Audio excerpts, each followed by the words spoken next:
Aujourd'hui, je vous parle de 4 astuces simples à utiliser pour garder vos employés motivés à l'année.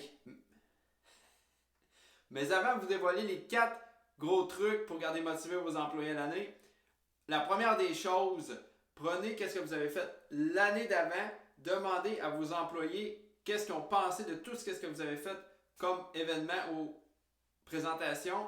Et c'est avec ça qu'il va déjà déterminer un peu qu'est-ce que vous allez faire cette année. Numéro 1, ça part avec un calendrier de planification.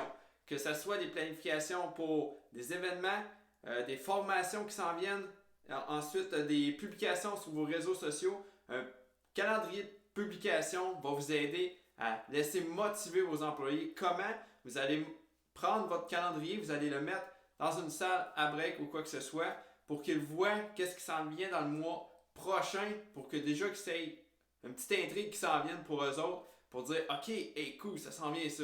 Numéro 2, les défis que vous allez lancer à vos employés ou que vous allez aider vos employés à faire. Exemple, vous avez 2 sortes de défis que vous pouvez donner à vos employés. Un, que ce soit personnel ou 2, professionnel. Un exemple de personnel, vous pouvez dire à un de vos employés ou des employés d'aller au gym pendant 1 à 2 fois par semaine pendant 1 mois à 3 mois. Et s'il réussit, de lui payer l'abonnement au gym pour 6 mois ou même 1 an pour l'encourager dans sa démarche. Ce qui fera un employé plus en forme.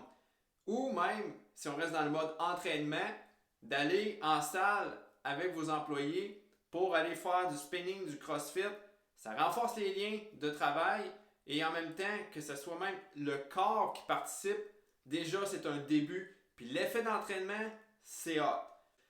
Défi professionnel que vous pouvez lancer à vos employés à l'interne, de trouver un organisme qui leur tienne à cœur et de faire des levées de fonds pour cet organisme en faisant toutes sortes d'activités. Ça peut être un autre beau défi à lancer à vos employés. Numéro 3, la formation égale évolution. On le sait, les milléniaux aiment évoluer dans l'échelon de l'entreprise. Alors, de les former, ça va les garder toujours motivés. Exemple, vous avez des contremaîtres depuis un temps, c'est les mêmes.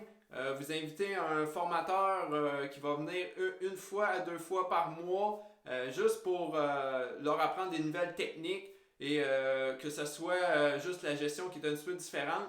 Ça va apporter encore plus votre entreprise à un autre niveau de performance. Ensuite de ça, pour qu'est-ce qui est peut-être un employé qui est plus manœuvre journalier, de lui offrir de la formation pour postuler à un autre poste. Parce que souvent, peut-être les employés, eux autres, ils n'ont pas le guts d'aller plus loin pour postuler. Mais dites-leur, encouragez-les, tu as les capacités, tu es capable, on va t'aider.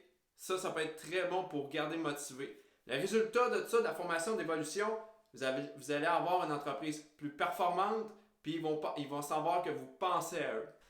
Numéro 4, la création d'événements spéciaux. Qu'est-ce que je veux dire? Il n'y a pas juste un party de Noël qui existe. Oui, c'est bon de le faire, mais il y a d'autres choses durant l'année qu'on est capable de faire pour garder toujours motivé. Un exemple bien simple, un dîner de chasseurs. Qu'est-ce que je veux dire? Il y a des périodes de l'année que, exemple, vous avez gros des chasseurs dans votre entreprise.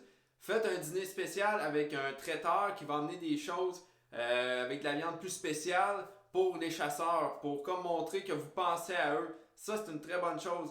Après ça, la création d'un autre événement qui va être plus familial, que ce soit un barbecue durant l'année, l'été, ou que ce soit aller à la plage avec la famille, ou même inviter la famille à l'usine. Ça va être tous des beaux trucs que les gens aiment bien. En résumé, écoutez aussi vos employés pour savoir qu'est-ce qu'ils aiment de tout ce que vous faites. Parce que ça, c'est ça qui va être le plus important pour vous. Sondez-les, c'est eux autres, vos collaborateurs. Vous êtes après tout une grande famille. Et faites-leur confiance aussi dans la démarche qu'ils vont faire dans votre entreprise. Ça, ils adorent. Alors, j'espère que cela vous a plu. On se dit à bientôt.